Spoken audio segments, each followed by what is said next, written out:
భక్తులందరికీ నమస్కారం అండి. శివతాండవ ఛానల్కి స్వాగతం అండి. ఆ శివయ్య ఆశీసులు, ఆ తల్లి ఆశీసులు ప్రతి ఒక్కరిపై ఉండాలని నేను కోరుకుంటున్నాను ఫ్రెండ్స్. ఇక ఈరోజు దుర్గమ్మ మన కోసం ఒక సందేశాన్ని అయితే మన ముందుకైతే తీసుకువచ్చారండి. ఆ సందేశం ఏమిటంటే, ఈ వీడియో మీరు ఫస్ట్ టైం చూస్తుంటే ప్లీజ్ లైక్ చేయండి, షేర్ చేయండి, సబ్స్క్రైబ్ చేయండి ఫ్రెండ్స్. దుర్గమ్మ మన కోసం అందించేటువంటి సందేశం ఏమిటంటే, బిడ్డ, నువ్వు కోరిన కోరిక తీరలేదని నా పైన కోపంగా ఉన్నావా కదా తల్లి? లేదమ్మా, నువ్వు కోపంతోనో, నువ్వు కొంచెం ఈర్ష్యతోనో, కాకపోతే నిట్టూర్పుతోనో ఉండాల్సిన అవసరమే లేదు తల్లి. లేదు, నీ కోసం 5 శుభవార్తలను తీసుకువచ్చానమ్మా. నీ దోసిట్లో నేను ఇవ్వబోతున్నాను, జాగ్రత్తగా విని తీరాలి బిడ్డ అని చెప్పి ఇలాంటి శుభవార్తలు అనేది నీ కోసం నేను ఖచ్చితంగా తీసుకొని వచ్చానమ్మా. ఎందుకంటే సాక్షాత్తు ఆ ఆది పరాశక్తి అయినటువంటి దుర్గమ్మ తల్లి రావటం అంటే అవి మాటల, ఎన్ని జన్మల అదృష్టం ఉంటేనో ఈ అవకాశం నీకు వచ్చింది తల్లి. అస్సలు వదులుకోవద్దమ్మా. మన కోసం తీసుకువచ్చింది బిడ్డ. ఏదో తీరని కోరికలు తీరలేదని ఎంతో బాధపడుతూ ఉన్నావట. సాక్షాత్తు నీ బాధ చూడలేక ఆ దుర్గమ్మ నీ కోసం ఒక 5 పెద్ద శుభవార్తలను నీ కోసమైతే అందించబోతుంది తల్లి. సాక్షాత్తు ఆ ఇంద్రకీలాద్రి నుంచి అమ్మ అందివ్వబోతుంది. అయితే నీకు తీరని కోరికలు మిగిలిపోయాయి. ఎందుకు బాధపడుతున్నావు అంటే, నువ్వు సరిదిద్దుకోవలసిన తప్పులు కూడా ఉన్నాయమ్మా. బిడ్డ, నువ్వు మార్చుకోవలసిన నీ లక్షణాలు, గుణాలు కూడా చాలా ఉన్నాయి. ముందుగా అవేంటో చెప్పి ఆ తరువాత అమ్మ నీకు అందించబోయేటువంటి ఆ శుభవార్తలు ఏంటో చెప్తాను, జాగ్రత్తగా విను. అయితే ఎవరూ లేనప్పుడు మాత్రమే, రహస్యంగా, ఒంటరిగా మాత్రమే, చుట్టూ ఎవరూ లేనప్పుడు మాత్రమే నువ్వు ఈ సందేశాన్ని వినాల్సి వస్తుంది తల్లి. ఎవరైనా అబద్ధం చెప్తే ఇట్టే నువ్వు కనుక్కునేస్తావు. అబద్ధం చెప్తున్నారు అని పసిగట్టేస్తావు. అంతటి తెలివితేటలు గల నీకు చాని సిద్ధాంతాలు చెప్తున్నాను తల్లి. పసిగట్టావు. ఆ పరిస్థితి మంచి స్థితికి దృఢ సంకల్పం నీ జీవితంలో రోజుకి రావడానికి చాలా కష్టపడతావు. నీకు మంచితనం, పట్టుదల అధికంగా ఉంటుంది.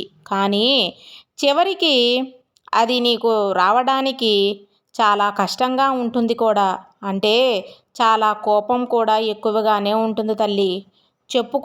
చెప్పుకోవచ్చమ్మా. దీనివల్ల అనేక మంది శత్రువులు తయారవుతున్నారు తల్లి. ఎందుకంటే ఎక్కువగా కోపం ఉంటుంది కనుక అలాంటి కోపం అనేది ఉన్నవారు ఎదుటివారికి కొంచెం శత్రువులుగానే పెరుగుతుంది కూడా. నీకు కోపం ఒక్కసారి వచ్చిందంటే తారాస్థాయికి వెళ్ళిపోతుంది బిడ్డ. తారాస్థాయిలో ఉంటుంది. కాబట్టి నీతో జాగ్రత్తగా ఉండాలి. నీతో ఉన్నవాళ్ళు కోపం వచ్చే పనులు ఏవి కూడా చేయడానికి వాళ్ళు ప్రయత్నించాలి. నీకు కనుక ఎక్కువగా కోపం వచ్చింది అంటే ఆ కోపాన్ని నువ్వు ఒకరు నీ చేతిలో బలి అవ్వాల్సి వస్తుంది తల్లి. నీ మనసు గాయపరుచుకోవడం కంటే కూడా వీరికి కోపం తెప్పించకుండా ఉంటేనే నీకు మేలు. నీ కుటుంబ సభ్యులకు, నీతో ఉన్నవాళ్లకు ప్రతి ఒక్కటి ఉంటుంది తల్లి. అందుకే నీకు కూడా కోపం తెప్పించకుండా ఉండటానికే ప్రయత్నిస్తూ ఉంటారు. కోపం వచ్చే పనులు చేయకుండా ఉండటానికి ప్రయత్నిస్తూ ఉంటారు. ఎంత కోపం వస్తే అది కాసేపే. ఎలా తాటాకు మంటలాగా ఆరిపోతుందో ఆ క్షణం ఉంటుంది తల్లి. చూసావా, ఆ సేపు కల్లోలం సృష్టించేస్తావు బిడ్డ.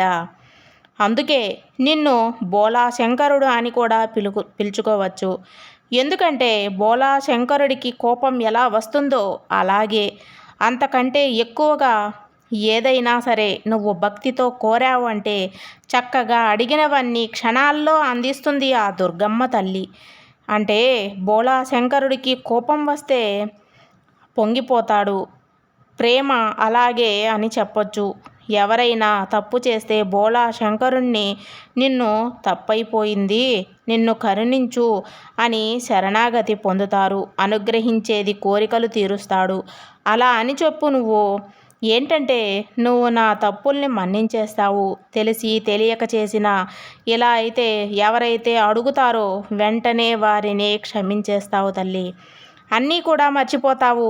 దయచేసి నన్ను క్షమించు అని అని వాళ్ళు అడుగుతారో వేడుకుంటారో ఇక జాలి దయ వెంటనే కరిగిపోయి వారిపై అనుగ్రహం అన్నది చూపిస్తావు బిడ్డ.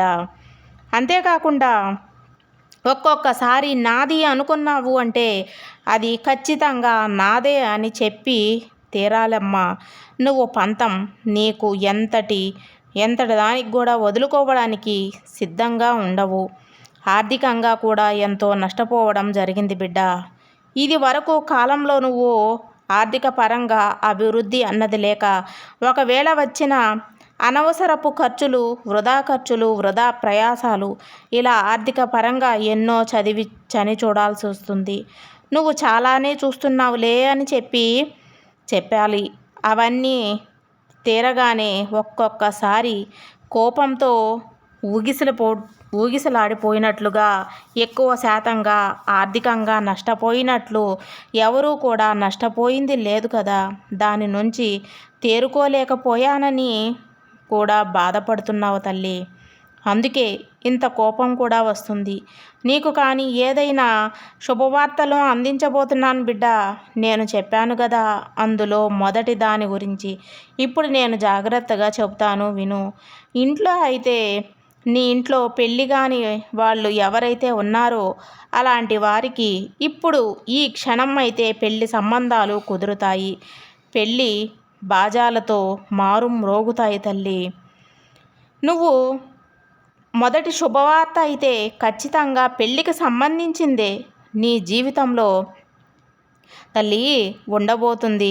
ఒక శుభవార్త, పెళ్ళి ఇలా ఏదైనా కానీ ఒక శుభకార్యం కానీ చెయ్యాలి అని ఎంతకాలం నుంచో అయితే నీ ఇంట్లో జరిగిపోతూ ఉన్నాయో కానీ ప్రణాళిక అన్నది సిద్ధం చేసుకుంటావు తల్లి. దానికి నాంది పలుకుతాను. ఇక 4 శుభవార్తలు ఏమిటంటే జాగ్రత్తగా విను. 5వ పెద్ద శుభవార్త కొన్ని పరిహారాలు, కొన్ని మార్పులు చేర్పులు కూడా చేసుకోవాల్సి ఉంటుంది బిడ్డ. తల్లి ఖచ్చితంగా నువ్వు పాటించాల్సిన కొన్ని విషయాలు కూడా, శుభవార్తలు కూడా 5 పెద్దవి ఉన్నాయి గనుక ఇలా గనుక నువ్వు ఆ వార్తలు అనేటివి లభించబోతున్నాయి. కాబట్టి వదులుకోకుండా జాగ్రత్తగా చూడు. ఎందుకంటే గనుక ఇక్కడి నుండి ఎవరూ నిన్ను ఈ సందేశాన్ని, ఈ వీడియోని అందరి ముందు కూడా నీకు చూసినట్లయితే గనుక ఈ 5 శుభవార్తలను లభించబోతున్నాయి తల్లి. వీరికి శుభవార్తలు అందబోతున్నాయమ్మా, రాబోతున్నాయి అని అర్థమైతే గనుక ఈ సమయంలో వాటికి జరగనివ్వకుండా ఉండే ఆ శుభవార్తల ప్రయత్నం చేస్తారు. లేదా అబ్బా వీరికి ఇంతటి శుభవార్తలా అని చెప్పి అసూయతో మనసులోనికి అనుకొని ఒక్కసారి అలా వచ్చిన ఆ ప్రభావం మీద ఉంటుంది తల్లి. వెనక్కి వెళ్ళి అవకాశం ఉంటుంది బిడ్డ. అంతేకాకుండా కొంతమంది నీ పక్కన మంచివారుగాను కానీ చెడ్డవాళ్ళు కారుగాను వాళ్ళకి చోటు చేసుకుంటారు. మంచివాళ్ళు ఆ శుభవార్తలను విని ఆనందించిన మనసులో మాత్రం నువ్వంటే పడని వాళ్ళు, గిట్టని వాళ్ళు పతనం కావాలని చెప్పి నాశనం చేయాలి అని చేసి వీళ్ళందరూ కూడా చూస్తారు తల్లి. ఇదండి మన దుర్గమ్మ మన కోసం అందించే సందేశం. సర్వేజన సుఖినో భవంతు.